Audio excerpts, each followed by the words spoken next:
દિવસનો વિષય શ્રી ગિરિરાજ ધાર્યાષ્ટકમ અને એના ઉપર આપણે કિંચિત ચર્ચા કરીશું. શ્રી મહાપ્રભુજીની તો અનેકવિધ રચનાઓ સૌભાગ્યથી આપણને બધાને પ્રાપ્ત છે અને એમાંની આ એક વિશેષ રચના કે ગિરિરાજ ધાર્યાષ્ટકમ રૂપે આપણને પ્રાપ્ત છે કે જેમાં શ્રી ઠાકોરજીએ જ્યારે ગિરિરાજજીને ધારણ કર્યા એવા ગોવર્ધનનાથના લીલાની ગાથા શ્રી મહાપ્રભુજી અહીંયા ગાઈ છે. આ અષ્ટક છે, આ સ્તુતિ છે. ત્રણ વસ્તુ પ્રભુ ધારણ કરે અને એની મહત્તા ગવાય છે. એક પ્રભુ શંખને ધારણ કરે છે, શંખનાદ કરે છે. બીજો પ્રભુ ચક્રને ધારણ કરે છે, પ્રભુ ચક્રધારી થાય છે. ત્રીજા પ્રભુ વેણુને ધારણ કરે તો વેણુધારી થાય. અને ચોથું મમ પ્રભુ શ્રી ગિરિરાજધારી, ગિરિરાજજીને ધારણ કરે છે. પ્રભુના હસ્તમાં ચાર વસ્તુ તમે જુઓ અને આ ચાર રૂપે પ્રભુની અનેકવિધ પ્રકારની ગાથાઓ ગવાય છે. સૌથી પહેલા તમે જુઓ સુપ્રસિદ્ધ પ્રભુનું સ્વરૂપ એ વેણુધારી સ્વરૂપનું છે. પ્રભુ જ્યારે વેણુને ધારણ કરે અને વેણુધારી બને ત્યારે ભક્તો પર કૃપા કરે. એટલે જોવા જાઓ કે જ્યારે વેણુધારે ઠાકોરજી ત્યારે પ્રેમનું દાન કરે છે. ચક્ર ધરે ત્યારે ભક્તને અભયનું દાન કરે છે અને ગિરિરાજ ધરે ત્યારે ભક્તને આશ્રયનું દાન કરે છે. આ ત્રણ ભક્તો માટે પદ્મ ધર્યો જનતાપ નિવારણ, એમ બે પદોમાં પણ ચક્ર ધર્યો કે ભક્ત રક્ષા કે કારણ. એ પદોમાં પણ આપણે જોઈએ તો શંખ ચક્ર ગદા પદ્મ ચતુર્ભુજ રૂપે તો પ્રભુ આ ચારે ધારણ કરે છે. પણ લીલા રૂપે તમે જોવા જાઓ તો આ ત્રણ બહુ જ મહત્વના વેણુધારી, ચક્રધારી એટલે સુદર્શનધારી અને ત્રીજા ગિરિરાજધારી. આના ઉપર વિસ્તારથી ચર્ચા કરી શકાય. અને ગીતાજીમાં પ્રભુ શંખધારી પણ છે. પાંચજન્ય ઋષિકેશો, એ પાંચજન્ય શંખ પ્રભુ વગાડે છે અને ભક્તોને જેમ એક ઉદ્ઘોષ કરી રહ્યા છે વિશ્વનો. પણ આ ત્રણ ઉપર જો આપણે ચર્ચા કરીને ગિરિરાજધારી પ્રભુની ચર્ચા કરીએ તો પ્રભુ સૌથી પહેલા વેણુ ધરે અને વેણુનો નાદ કરે. દૂર દૂર રહેલા ભક્તોને પોતે જાણે આમંત્રણ આપતા હોય તે પ્રભુ નિકટ બોલાવે.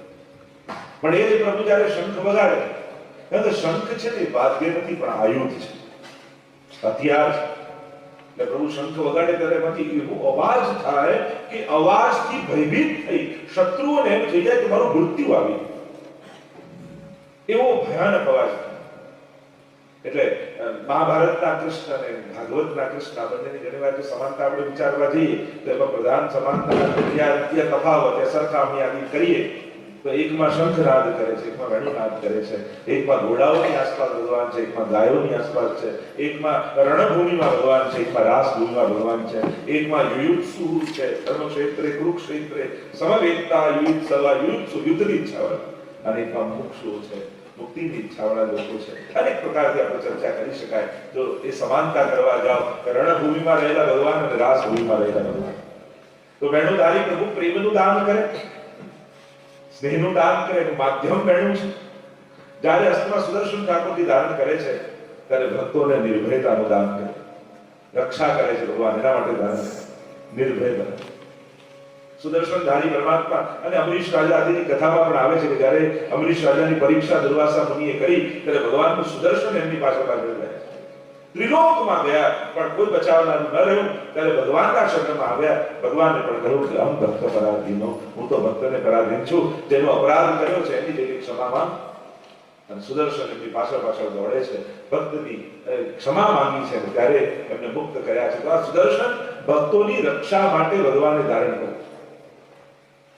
એટલા માટે જ આપણે ત્યાં ઘણીવાર ભગવાન પાસે આપણે કંઈ માંગતા નથી, ઘણીવાર એ આપણો સંકલ્પ હોય છે ત્યારે ભગવાનના આ જે લીલા પરિકર્યા, લીલા સહાયક છે, જેમ સુદર્શનજી છે અથવા ગિરિરાજજી છે આદિ આદિ જે કંઈ પણ ભાગવતજીના નારાયણ કવચ આદિ છે, ત્યારે એક એવી આપણે ત્યાં પ્રથા છે કે પ્રભુને શ્રમ નથી આપતા તો આવા જુદા જુદા પ્રકારના રક્ષા સ્તોત્રો છે, કવચો છે, એનો પાઠ કરી અને ભક્ત પોતાની રક્ષાની આકાંક્ષા ભગવાન પાસે કરે છે.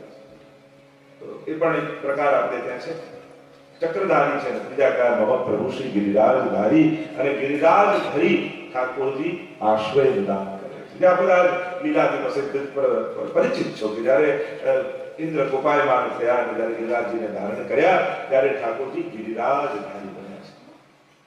શ્રીનાથજી બાબાના સ્વરૂપની લીલામાં પણ એક ભાવના એ છે કે વાહ પૂજા પર ગિરિરાજ ધારણ કર્યા છે એવી ભાવનામાં એ પણ એક પ્રકારની ભાવના છે. અને આપણા સાત સ્વરૂપમાં શ્રી ગોકુલનાથજીનું સ્વરૂપ જે ચોથું સ્વરૂપ છે એ ગિરિરાજજીને ધરનારું સ્વરૂપ. અને એ પ્રકારે પ્રભુએ આશ્રયનું દાન કરી અન્યાશ્રયમાંથી છોડાવી અને અનન્યતા સિદ્ધ કરાવી. એટલે પ્રભુના કયા સ્વરૂપનું આરાધન કરો એટલે સ્વરૂપમાં પણ ત્રણ વસ્તુ કહીને ભાવ ભાવના, લીલા ભાવના અને સ્વરૂપ ભાવના. તમે જે સ્વરૂપની સેવા કરો છો એ સ્વરૂપની લીલા ભાવના તમને ખ્યાલ હોવી જોઈએ. એની સ્વરૂપ ભાવના તમને ખ્યાલ હોવી જોઈએ. આ કઈ લીલાનું સ્વરૂપ છે? આપણે જેમ સાથે સ્વરૂપને જુદા જુદા માની ખરેખર જુદી જુદી લીલાના સ્વરૂપ છે. પ્રભુ તો એ જ નિકુંજ નાયક શ્રીનાથજી છે. જુદી જુદી લીલા કરતા સ્વરૂપો છે. તો એ લીલા ભાવના ખ્યાલ હોવી જોઈએ કે જ્યારે પણ કોઈ પણ મનોરથના પણ દર્શન કરતા હોઈએ ત્યારે મનોરથની સજાવટના તો દર્શન કરીએ, એની સાથે સાથે મનમાં એ મનોરથની જે લીલા છે એનું ચિંતન કરવું જોઈએ કે આ પ્રભુએ આજે કઈ લીલા કરી. અને એટલા માટે આપણે કંઈક વિધાન એ છે કે જે મનોરથ હોય, જે દિવસો ચાલતા હોય એ પ્રકારનું જય ઘોષ પણ કરતા હોય. રાસનો મનોરથ હોય તો આપણે બધી જય બોલીએ, પણ ચલો રાસ વિહારી ભગવાન કી જય બોલીએ. દાનનો મનોરથ દાન વિહારી લાલ કી, વસંતના દિવસો ખેલના વસંત વિહારી લાલ કી. જેવો મનોરથ હોય એવો જય ઘોષ આપણે કરતા હોઈએ છીએ. અને પ્રભુ એ સમયે એ સ્વરૂપે ત્યાં બિરાજે છે. તો આજે મમ પ્રભુ શ્રી ગિરિરાજધારી, એ મારા પ્રભુ ગિરિરાજધારી છે. એ જે ભક્તના હૃદયના જે ભાવ પ્રગટ થયા છે, ભાવ એક શ્લોકને જોતા જોતા એનું રસદર્શન કરતા જઈએ. શ્રી મહાપ્રભુની આજ્ઞા કરે છે. તો આ ગિરિરાજધારી પ્રભુ છે કોણ, કેવા છે, એનું સ્વરૂપ શું છે, એનો સ્વભાવ કેવું છે, એનું સામર્થ્ય, એની લીલા કેવી છે, આ બધાનું જ વર્ણન આ ગિરિરાજધારી અષ્ટકમમાં છે. આ ગિરિરાજધારી શ્રીનાથજી બાબા જેને કહીએ, શ્રી ગોવર્ધનનાથજી જેને કહીએ, જેને શ્રીજી બાબા કહીએ, અનેક અનેક નામે જેને આપણે ઓળખીએ છીએ, એ પ્રભુ કેવા છે? કારણ કે એના દર્શન તો કરીએ છીએ, પણ જ્યાં સુધી એને જાણો નહીં, જો પ્રભુનું મહાત્મ જ્ઞાન જ્યાં સુધી ન થાય તો જીવનમાં ગમે ત્યારે કોઈ પણ ઘટના એના માટે અભાવ આપણને લાગે. આપણે ભગવાનને પૂરેપૂરા સમજતા નથી અને એટલા માટે ક્યાંક થોડું થાય એટલે આપણને ભગવાન માટે શંકા થઈ જાય, અભાવ થઈ જાય, ક્યાંક ભાવ ન્યૂન્ય થઈ જાય, કારણ ભગવાનને નહીં સમજવાને કારણે. એટલે જ ભાગવતજીમાં આપણે જ્યારે શરૂ કરતા મહાત્મ્યમાં પ્રભુનું સ્વરૂપ, સામર્થ્ય, સ્વભાવ ત્રણેયનો પરિચય આપ્યો. આ ભગવાન છે, આ કોઈ સાધારણ વ્યક્તિ નથી. અને એટલા માટે આ દુનિયાને સમજવા માટે ભગવાનની જગ્યા પર બેસીને દુનિયાને જુઓ તો સમજવાનું. કારણ કે જ્યાં સુધી રચયિતાના સ્થાન યા લેવલ યા કર્તાના સ્થાન કે લેવલ સુધી ના આવે ત્યાં સુધીની રચનાને પૂરો ન્યાય ના આપી શકે. ભાગવતજીને સમજવા હોય તો વ્યાસજીની આંખે જુઓ ત્યારે ભાગવતજી સમજમાં આવે. અને એટલા માટે મહાપુરુષોની વાણી, મહાત્માઓની વાણી એ આપણા દિવ્ય આ બધા ગ્રંથોને આપણી બુદ્ધિએ તર્ક વિતર્ક કરી અને પોતાની બુદ્ધિના અર્થો નહીં કાઢવા, કારણ કે આપણી સમજ ઘણી નાની છે અને જેને રચ્યું છે ને એ બહુ ઊંચી કક્ષાના લોકો. ત્યારે સુખદેવજી જેવા એનો સર્વભૂત હૃદય મુનિ માનતોસ્મિ, જેને કણ કણમાં ઈશ્વર સિવાય કોઈ દેખાતું ન હોય, એ અવસ્થા પર રહેલા કોઈ મહાત્માના એની રચનાને, એની વાણીને જ્યારે આપણે આપણી લૌકિક બુદ્ધિ મૂલ્યાંકન કરવા જઈએ ને તો આપણે બહુ નાના પડીએ. અને એટલા માટે ગ્રંથોમાં દોષ કાઢવા કરતા પોતાની બુદ્ધિ અને પોતાની સમજને મોટી કરવી, પોતે વિચારવું કે આ મને કેમ સમજમાં આવે, એનો પ્રયાસ કરવો જોઈએ. એટલે એમાં લૌકિક ભાવ લાવવા કરતા યા એમાં દોષ બુદ્ધિ ગોતવા કરતા પોતાની બુદ્ધિનો વિસ્તાર કરે. તો અહીંયા મમ પ્રભુ શ્રી ગિરિરાજધારી, આ મારા પ્રભુ, મારા ઠાકોર ગિરિરાજધારી, આનો હાર્દ તો મમ પ્રભુમાં છે, મારા પ્રભુ છે. શ્રી માર્ગની વિશેષતા એ છે કે જ્યારે આખી દુનિયાનો પરમાત્મા આપણો લાગવા માંડે ત્યારે માનવું કે પુષ્ટિ ભક્તિઓ કરી થઈ, આ મારા ઠાકોર. તો કહેતા ને ભક્તના ઘરે ભગવાન આવ્યા અને એક એક વસ્તુ પૂછવા લાગ્યા, ગાડી કોની? તો પ્રભુ આપની. અંદર ગયા એટલે ટીવી કોનું? આપનું. આ સોફા કોના? તો કે આપના. એક એક વસ્તુ ભગવાન ઘરમાં બતાવ્યા કે આપનું, આપનું, આપનું. એટલામાં સેવાનો રૂમ આવ્યો, ઠાકોરજી બિરાજેલા હતા. ત્યારે પ્રભુએ પૂછ્યું આ ભગવાન કોના? તો કે બસ એ મારા છે, બાકી બધું ભલે આપનું આપેલું છે, એ આપનું છે, પણ ભગવાન મારા છે. અને ભગવાન જેના થઈ જાય તો આ બધું જ કોનું છે? ભગવાનનું છે. એટલે સહજમાં બધું થયું. અને એટલા માટે આ બુદ્ધિ મમ પ્રભુ શ્રી ગિરિરાજધારી, મારા પ્રભુ ઠાકોરજી મારા છે, આવું મમત્વનો ભાવ ભગવાનમાં ન આવે ત્યાં સુધી ભક્તિ ફલિત થઈ નથી. અને એટલા માટે ભક્તની અંદર ભગવાન માટે મારા ઠાકોરજી છે એવો ભાવ હોય. ઘણી વાર કોઈના ગરબા જઈએ, બાળકોને પૂછે કે ઠાકોરજી કોણ? અત્યારે તો બહાના છે. કમથી કમ ઘરના દરેક લોકોને ઘરે બિરાજતા પ્રભુ પોતાના લાગવા. બાળકને એવું ના લાગ્યું કે બહાના ઠાકોરજી, આ અમારા ઠાકોરજી. ઘરના દરેક મેમ્બરને, એટલે પહેલેથી એવું જ વાતાવરણ હતું, આપણા પ્રભુ આપ્યા, દરેકને પોતાના લાગવા. આ ભાવના આપણી હતી. એટલે જ પુષ્ટિ માર્ગમાં તો આ વિધાન, એટલે જ પુષ્ટિ માર્ગનો શબ્દ તમે જુઓ, અહીંયા તમારા ઘરમાં અમે ઠાકોરજી નથી પધરાવતા, તમારા માથે ઠાકોરજી પધરાવી છે. એટલે પુષ્ટાર્થી પુષ્ટિમાં તમારા માથે કયું સ્વરૂપ બિરાજે છે? એમ નહીં તમારા ઘરે કયું સ્વરૂપ બિરાજે છે? પુષ્ટિ માર્ગનો બોલવાનો વિવેક તમે જુઓ તો ઓલવેઝ આપણે એમ જ કહીએ તમારા માથે કયું સ્વરૂપ બિરાજે છે. એટલે અમે તમારા ઘરે નથી પધરાવતા, તમારા માથે પધરાવીએ. અને માથે પધરાવવા અને ઘરે પધરાવવામાં ઘણો ફરક છે. અને ઘરે ગમે તેટલી વ્યવસ્થા ગોઠવીને આપણે ઠાકોરજીને રાખીએ, પણ જ્યાં સુધી એ મારો સ્વામી છે, એ મારો નાથ છે, હું એનો દાસ છું, આ ભાવ ના આવે ત્યાં સુધી માથે પધરાયા નથી. ત્રણ વસ્તુ છે: ભગવાન મારી સાથે છે, ભગવાન મારી માટે છે, અને ભગવાન મારી માથે છે. મોટા ભાગના લોકો એમ માને ભગવાન મારી માટે જ છે, એટલે જ્યારે આવે ત્યારે બે ચાર કામ બતાવી દે, મારા માટે જ છે ને ભગવાન. અને એટલા માટે ઘણા લોકો માંગવાનું જ ના હોય તો ભગવાન પાસે કરવાનું શું? જો પ્રભુ પાસે જઈને પોતાનો ભાવ અભિવ્યક્ત કરતા આપણને આવડે છે. પેલા દિવસે તો રુદ્રાક્ષ ચતુશ્લોકીની વાત કરતો હતો. ચતુશ્લોક મને તો એ યાદ કરીએ ને ઠાકોરજી આગળ બોલીએ કે પ્રભુ આગળ શું મંગાય. અદભુત વાત રુદ્રાક્ષે કરી કે પ્રભુ આગળ શું માંગવું. ભક્તે આપણે ભક્તો શીખવાડે. ઠાકોરજી આગળ તમે ચલો, તમને બધાને હું પ્રશ્ન કરું, ઠાકોરજી આગળ તમે ઉભા હો તો શું બોલતા હો, શું આપો? અહીંયા દર્શન કરો કે હવેલી ક્યાંક ગયા જાઓ, દર્શન કરો, ઠાકોરજી આગળ ઉભા હોઈએ, આપણે શું બોલવું જોઈએ, શું કરવું જોઈએ? એમ તો આપણે દર્શન કરીએ, બધું જ કરીએ, પણ અંદર કંઈક તો થતું હશે. ચલો એ વાતે છોડી. એમ કે તમને એમ તો તમારા ઠાકોરજી તમે આંખ બંધ કરીને યાદ કરો તો તમે આમ આંખ બંધ કરો તો તમને તમારા માથે બિરાજતા ઠાકોરજીનો ચહેરો યાદ છે. આમ આંખ બંધ કરો તમને તમારા ઠાકોરનો ચહેરો યાદ આવે કરે. હું તમે ઠાકોરજી યાદ કરો, તમે આંખ બંધ કરીને કોને ગોતો? ઘણા તમે બોલતા અમને યાદ કરું, ના બોલા અમને યાદ કરું, પણ યાદ કરવું જ કહીએ. તમારા માથે જે ઠાકોરજી ઘરે બિરાજે છે એમનું મુખારવિંદ તમને યાદ છે. તો સ્વરૂપાસક્તિ ન થાય ત્યાં સુધી ભક્તિ માર્ગમાં આગળ ન વધાય. એટલે સ્વરૂપ નિષ્ઠા અહીંયા બહુ મહત્વની છે. મર્યાદા ભક્તિ અને પુષ્ટિ ભક્તિમાં ફરક એટલો છે. મર્યાદા ભક્તિમાં મહાત્મ્યની ભક્તિ છે, ગુણની ભક્તિ છે, અને પુષ્ટિ ભક્તિમાં સ્વરૂપની ભક્તિ છે. કારણ કે ત્યાં સામર્થ્ય, ગુણ આ બધું દેખાય ત્યાં સુધી ભાવ રહે, પણ જયારે ગુણ નહીં દેખાય, સામર્થ્ય નહીં દેખાય, કૃપા નહીં દેખાય તો અભાવે આવેલી છે. તો પુષ્ટિ ભક્તિમાં તો ગોપીઓ કહે કે પ્રભુ આપ અમને તરછોડો, અમને સ્વીકારો, પણ અમે તો આપને પ્રેમ કરીએ છીએ. એ પ્રેમમાં તલભાર પણ ઓછો ઉણપ આવવા નહીં દઈએ, કારણ કે અમે આપને ચાહીએ છીએ, આપનાથી કંઈ નથી ચાહતા. આવી જ્યારે સ્વરૂપ નિષ્ઠા પ્રભુમાં આવે ત્યારે પુષ્ટિ ભક્તિની શરૂઆત થઈ. તો ભગવાન મારી માટે છે. બીજો એક વિચારધારા, ભગવાન મારી સાથે છે. અર્જુનની સાથે ભગવાન હતા તો અર્જુન બધેથી પાર થઈ ગયા. પણ પુષ્ટિ માર્ગી ભક્ત તો એમ કહે ભગવાન મારી માથે છે. વસુદેવજીના માથે આવ્યા ને તો બધી બેડીઓ ખુલી ગઈ, બધેથી રસ્તા મળી ગયા, છેક કારાગૃહમાંથી છેક ગોકુળ પહોંચી ગયા. એમ તમારા માથે ઠાકોરજી બિરાજશે તો આ સંસારની જેલમાંથી તમને છેક ગોકુળ સુધી લઈ જશે, કે જ્યાં સદાય નંદ મહોત્સવ થઈ રહ્યા છે, જે સદાય રાસ થઈ રહ્યો છે. આમ બંધનમાંથી આનંદ સુધીની યાત્રા જો પ્રભુને માથે રાખ્યા હોય તો.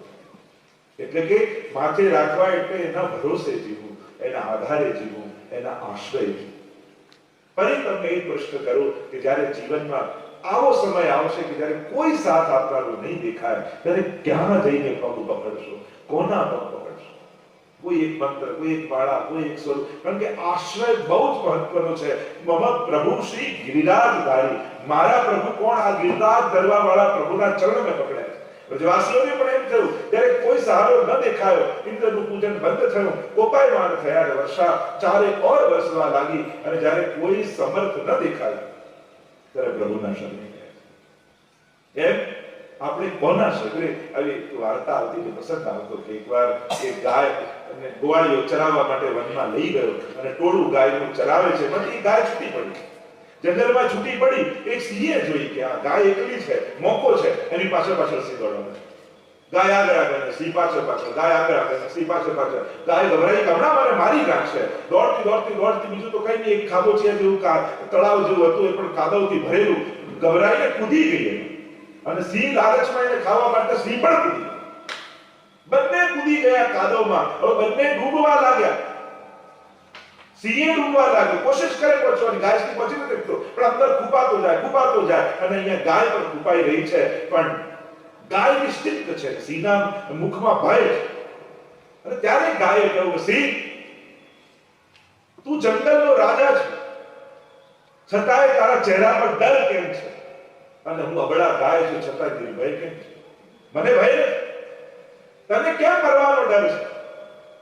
તો કે બીક તો લાગે, મરવાના છે. ગાય કે, જો તું સર્વ સમર્થ છે, તારા જેવું સામર્થ્ય મારામાં નથી, હું અસમર્થ છું. પણ તને હમણાં એવું ખરું કે કોઈ આવીને તને બહાર કાઢશે, એવી કોઈના પર તને આશા ખરી? કોઈનો સહારો તને ખરો? કોઈનો આશ્રય તને ખરો? અરે કે હું જંગલનો રાજા, મને હું કોના સહારે હોઉં? લોકો મારો આશ્રય. ગાયે કહ્યું, તું ભયભીત એટલા માટે છું કે તારો કોઈ સહારો નથી, પણ હું નિશ્ચિત એટલા માટે છું કે હું કોઈ ગોવાળિયાની ગાય છું. તને બીક છે કે ડૂબી ગઈ, તને કોઈ બચાવવા નહીં આવે. મને ભરોસો છે, થોડી વાર સુધી મારો માલિક મને જોશે નહીં ને, તો હમણાં મને ગોતવા નીકળશે, અને હું ડૂબું એ પહેલા અહીંયા આવી જશે અને મને ખેંચીને બહાર કાઢી દેશે. તને બચાવનારું કોઈ નથી. તારું સામર્થ્ય જ તારા પતનનું કારણ છે, અને મારી અસમર્થતા મારી રક્ષાનું કારણ છે. અને એટલામાં ત્યાં ટોળામાં પેલા ગોવાળે ગાયને જોઈ નહીં, નીકળ્યો દોરડું લઈને ગોતવા માટે, અને કાદવમાં પડેલી જોઈ ગાયને, નાખ્યું દોરડું, ગાયના ગળામાં ભરવીને ખેંચીને બહાર નીકળી લઈ ગયો, અને સિંહ ત્યાં ડૂબી ગયો. એમ તમને પ્રશ્ન કરું છું, કોઈ ગોવાળીઓ તમારા માથે ખરો કે જેના ભરોસે તમે પણ નિશ્ચિત થઈને બેઠા હો કે જ્યારે પણ સંકટના કાદવમાં ગરકાવ થઈશું ત્યારે મારો માલિક કૃષ્ણ કનૈયો ક્યારેક આવીને મને કાઢી જશે? જેને આશ્રય છે એને નિશ્ચિંતતા છે, જે બહુ સમર્થ બનવા જાય ભય એના ચહેરા પર જ હોય છે. તમને આશ્ચર્ય વાતનું થાય, નાનકડું જન્મેલું બાળક, સાવ મહિનાભરનું, જેને બોલતા નથી આવડતું, જેને પૂરું સંભળાતું નથી, જે કહી શકતું નથી, જે બરાબર જોઈ શકતું નથી, જે ચાલી શકતું નથી, પોતાના મનની વાત કહી શકતું નથી, આવું અસમર્થ બાળક નિશ્ચિંત દેખાય. અને જે બધું જ સમજી શકે, બધું જ બોલી શકે, ઘણો ભણી લીધો હોય, બધું જ જાણતો હોય, વધારે સારી વાણીમાં પોતાની ભાવનાને અભિવ્યક્ત કરી શકતો હોય, એવો માણસ ચિંતિત દેખાય. વિચાર તો કરો, ઉલટાનું સામર્થ્ય આવે તો નિશ્ચિતતા થવી જોઈએ કે હવે તો બધું કહી શકીએ છીએ, હવે બધું કરી શકીએ છીએ. પેલો અસમર્થ નિશ્ચિત છે અને સમર્થ વ્યક્તિ ચિંતિત છે. એટલો માણસ મોટો થતો જાય. માણસને તકલીફ હોય, કેરી છે ને, નાની હોય ત્યારે ખાટી હોય, મોટી થાય મીઠી થાય. માણસમાં સાવ ઊંધું છે. નાનો હોય ત્યારે એવો મીઠો હોય, અને પછી જે ખટાશ પતરાતી જાય. ઘણી બહુ ખાટી કરી તો દૂધથી સુગંધ નીકળવા પડે, બહુ ખાટી અસમર્થ નિશ્ચિત, સામર્થ્યવાન ચિત્ત. કારણ શું? કારણ બાળકને ભરોસો છે, આશ્રય છે માનો, એ માના ખોળામાં છે. અને એટલે કાંઈ જ કરવા, કહેવા, બોલવા, સાંભળવા બધામાં અસમર્થ હોવા છતાં પ્રસન્નતામાં છે, કારણ કે માના ખોળામાં છે. એમ જ તમે ભગવાનના ખોળામાં બેઠા છો. સમર્થ બનવામાં આ સંસારમાં કોઈ સાર નથી. પ્રભુ આગળ ક્યારે પોતાનું સામર્થ્ય કહેવું બી નહીં, પ્રભુને બતાવવું બી નહીં. ત્યાં તો અસમર્થ બની કે પ્રભુ આપની કૃપા થકી ગલ્લું ચાલી શકે. ત્યાં તો પોતાની અસમર્થતા, એટલે હું તો હંમેશા કહું, પ્રભુ આગળ પોતાનું કરેલું ભજન, પોતાના પાઠ, પોતાના દાન એ પણ ઠાકોરજીને ગણાવવાની. જો ગણાય કે આટલી તમારી સેવા કરી તો ઠાકોરજી આમ કર્યું, પ્રભુ કે મેં તને કર્યું તું કર, તે નક્કી કર્યું તે કર્યું. પ્રભુ આગળ ક્યારે પણ પોતાની સેવા ગણાવવી નહીં, કારણ કે આપણી સેવા પ્રભુ પર કરેલો આપણો ઉપકાર નથી, ભગવાનનો આપણા પર ઉપકાર છે કે એને આપણને અવસર આપ્યો છે, એ આપણને તક આપે છે, એ એનો ઉપકાર છે, આપણો એના પર નથી. અને એટલા માટે અસમર્થતા એટલે કે પ્રભુના આશ્રયમાં, પ્રભુના સાનિધ્યમાં રહેવું, શરણાગતિ એટલે પુષ્ટિ માર્ગમાં સૌથી પહેલા પ્રવેશતાની સાથે જ આપણે ત્યાં અષ્ટાક્ષર બ્રહ્મસ્વર મંત્ર આપવામાં આવે કે હું પ્રભુની શરણમાં છું. અને આવો જ્યારે અસમર્થ થાય છે ત્યારે પ્રભુનું સામર્થ્ય એને મળી જતું હોય. જો નાના બાળક જે ખોળામાં હોય ને, માને જે સુવિધા મળે બધી એને મળે. ક્યાંક ગયા હોય તો ટિકિટે ના લેવી પડે. ઇન્ફન્ટ બાળક હોય તો ખોળામાં હોય, બધામાં લાભ. એમ ભગવાનના સમર્થ બાળક બનવા જશો ને તો બધું માથે આવીને બેસી જશે. એના કરતા અસમર્થ બની એના ચરણોમાં ચડી જશો તો બધું સુગમ થઈ જશે. ભક્તના જીવનની સાર્થકતા જ એમાં છે કે પોતાના અસ્તિત્વને ભૂલી ભગવાનનું થઈ જાય, અને ભગવાનના થાવ ત્યારે ભગવાનનું સામર્થ્ય તમને મળી જાય. એક વ્યક્તિનો સામર્થ્ય તો સીમિત છે, ભગવાનનું સામર્થ્ય મળી જાય છે. અને એટલા માટે અહીંયા કહ્યું મમ પ્રભુ શ્રી ગિરિરાજધારી, મારા પ્રભુ ગિરિરાજધારી શ્રી ઠાકોરજી છે. અને એટલા માટે આ ગિરિરાજધારી પ્રભુ કેવા છે? ભક્તાભિલાષા ચરિતાનુસારી. કેવા છે?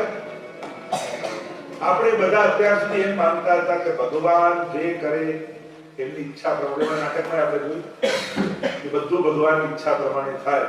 એક પક્ષ તો સાચું, પણ આ ભગવાનની ઈચ્છા ક્યાંથી થાય? તો કે ભક્ત જે ઈચ્છે ને એ જ એની ઈચ્છાથી થાય. બધું ભગવાનની ઈચ્છા પ્રમાણે, તો ભગવાનની ઈચ્છા ક્યાંથી થાય છે? એ કઈ ઈચ્છાઓ કરે છે? ભક્તાભિલાષા, ભક્તની અભિલાષા ચરિતાનુસારી, ચરિત્ર અનુસારી.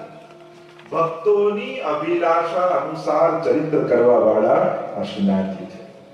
એટલે કે સોળે નિજેચ્છા કરીષ્યતિ, પ્રભુની ઈચ્છા પ્રમાણે. એમ તો આચાર્યની ટીકામાં એ પણ લખ્યું કે નિજેચ્છા એટલે નિજજનોની ઈચ્છા પ્રમાણે ઠાકોરજી કરનાર. પ્રભુની પોતાની કોઈ ઈચ્છા છે જ નહીં, એમના પ્રિય ભક્તોની જે ઈચ્છા હોય એ જ ઠાકોરજીની ઈચ્છા. ભક્તાભિલાષા ચરિતાનુસારી, ભક્તોની અભિલાષા અનુસાર છે. તમે આખું ભારતજી, મહાભારત આદિ અનેક અનેક પ્રસંગોમાં આપણે ઉદાહરણ આપી શકીએ કે ભક્તોએ જે જે ઈચ્છા કરી એ અનુસાર પ્રભુએ ચરિત્ર કર્યા. જે ભક્તોની અભિલાષા, જે ભક્તોની કામના હતી, ઠાકોરજી અનુસાર ચરિત્ર કર્યા. ચાર તો કરો, એ પ્રભુ સર્વ સમર્થ હોવા છતાંય જ્યારે ઈચ્છા થઈ કે પ્રભુ મારી સાથે રહે, નિહત્તો રહી, વચનદારે કહ્યું કે હથિયાર નહીં લો, છતાંય અર્જુનની સાથે રહે. અને જેમ જેમ ભક્તોની ઈચ્છા એમ એમ પ્રભુ ચરિત્ર. મહાભારતમાં તો ઘણા એવા પ્રસંગો આપણને જોવા મળે. જ્યારે પર ભીષ્મજીએ કહ્યું કે કાલે હું અર્જુન સાથે ભયંકર યુદ્ધ કરીશ, ત્યારે બધા પાંડવો ગભરાઈ ગયા કે ભીષ્મજી તો આવું યુદ્ધ કરે તો પછી અર્જુનને સંભાળવો કઈ? એટલે રાતના તો પ્રભુને ચિંતા થઈ, બધાને સભા બોલાવી અને મીટિંગ કરી રહ્યા છે, ચર્ચા કરી રહ્યા છે કે કાલે અર્જુનની રક્ષા કેમ કરી? ભીષ્મજી જ્યારે યુદ્ધ કરવાના છે અને બધા સામે પર્વત પર જુએ છે તો બધા બેઠા છે, પણ અર્જુન નથી. પૂછું કે અર્જુન ક્યાં? કે તો શાંતિથી સૂઈ ગયો. પ્રભુને આવ્યો ક્રોધ કે હવે એની પાછળ અમે અડધી રાતના જાગીને વિચારણા કરીએ કે કેમ બચાવો, અને સૂઈ ગયો, હમણાં જઈને જોવે. પ્રભુ દોડતા દોડતા આવ્યા, સુતેલા અર્જુનને જગાડ્યો, ઉઠ અર્જુન. અને આંખ મસલતો અર્જુન ઉભો થયો. પ્રભુ અડધી રાતના આપીએ કે અરે તારા માટે અમે જાગીએ છીએ, તમે કેમ બચાવો એની ચર્ચા કરીએ છીએ, ખબર છે કાલે શું થવાનું છે. આ ભીષ્મજી ભયંકર યુદ્ધ મારી સાથે કરવાના, હું જાણું છું, અને તોય તું સૂઈ ગયો છે. ત્યારે પરમાત્માને કહેતા અર્જુન કહે કે જેની ચિંતા કરવા માટે ભગવાન જાગતા હોય એને તો પછી સૂઈ જવાનું. પ્રભુ મારી આપ ચિંતા કરી રહ્યા હો તો કોઈ મૂર્ખ હોય કે જાગે ચિંતા કરે કે જેની ચિંતા કરવા માટે ભગવાન જાગી રહ્યા છે. પછી હું કઈ મૂર્ખ છું કે હું જાગું, હું મારી ચિંતા કરું? કારણ કે મને ખબર છે જેની ચિંતા આપને છે એનો દુનિયામાં કોઈ વાળવાનો નથી.